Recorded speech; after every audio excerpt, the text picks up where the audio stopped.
Good evening and welcome to Tucker Carlson Tonight. Disgraced Hollywood producer Harvey Weinstein is reportedly planning to flee the country for France, taking a cue from his longtime friend, director, and fugitive child rapist Roman Polanski.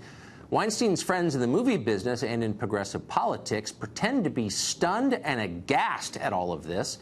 This isn't the Harvey Weinstein we knew, they claim in anguished interviews arranged by their publicists. We're appalled. Right. Except it's exactly the Harvey Weinstein they knew, the same one that Seth MacFarlane joked about at the Academy Award nominee announcements. Congratulations, you five ladies no longer have to pretend to be attracted to Harvey Weinstein. When they mock your lechery from the stage at one of the highest-rated shows on television, it's not a secret, and indeed it wasn't. MacFarlane now says he heard about Weinstein's harassment from one of his many victims at the time. MacFarlane knew, so did everyone else. They're all lying about it. Who specifically is lying? Here's a partial list. Pretty much every A-list actor who once worked for Harvey Weinstein. Most of them are now saying how shocked they are. Please. They all knew. A couple of them called the New York Times in 2004 on Weinstein's behalf to stop an expose on his sexual harassment. They didn't know the truth then? Come on, of course they did. That's why they killed the story. NBC News. They had this story months ago, but they didn't run it. Ronan Farrow, a former MSNBC anchor, originally did the investigation for NBC News, but they refused to air it. So he took it to the New Yorker magazine, which published the blockbuster yesterday. NBC News president Noah Oppenheim now says Farrow just didn't have it nailed down. That's absurd. Farrow had videotaped testimony from 8 separate women, according to the Daily Beast, plus the New York Police Department audio tape of Harvey Weinstein confessing. If that's not a solid news story, nothing is. And yet NBC cravenly caved to pressure and killed the piece. They ought to be ashamed. Keep in mind, this is the same company that secretly gave the Billy Bush Access Hollywood tape to the Washington Post during the last campaign, almost a year ago. They're a political shop, not a news organization. They ought to stop pretending otherwise. And then there's Manhattan District Attorney Cy Vance. He clearly had enough evidence years ago to prosecute Harvey Weinstein for groping a model, including that videotape confession. Instead, he let Weinstein go. Shortly after, Harvey Weinstein's lawyer sent Cy Vance a $10,000 donation. Coincidence? Right.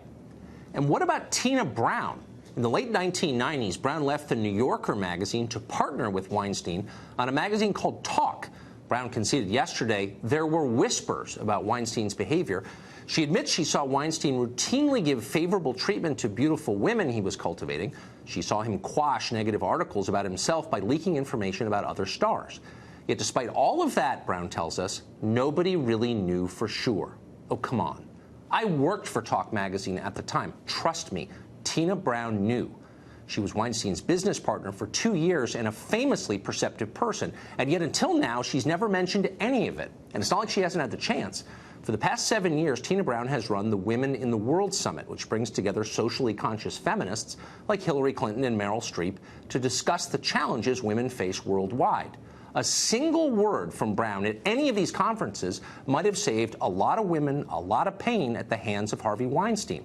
But Tina Brown didn't say a word, nor did Hillary Clinton nor Meryl Streep, both longtime friends of Harvey Weinstein's. We could go on and on. Hollywood protected and legitimized Harvey Weinstein with the active help of Democratic Party luminaries like Barack and Michelle Obama. But Weinstein isn't the only predator who has found a welcome home in the movie business.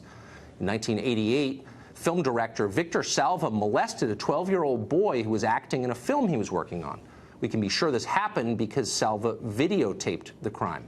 Salva was charged, convicted, and served time in prison. Then he went back to work in Hollywood. Walt Disney Studios, the same company that gave you The Lion King and Frozen, hired Salva to direct the film Powder in 1995. Since then, Salva has made several other movies, including the Jeepers Creepers horror franchise. He's also a member in good standing of the Directors Guild of America, whose top officers include left-wing directors Jon Favreau and Ron Howard. By all accounts, nobody in the movie business judges him, and they don't. Hollywood is corrupt. The powerful prey upon the weak, and nobody is held accountable. That's the lesson of the Harvey Weinstein saga. It's a world the police don't touch. It's a world that's unwilling to police itself. It's far past time for the federal government to step in here to protect the vulnerable, and there are many of them.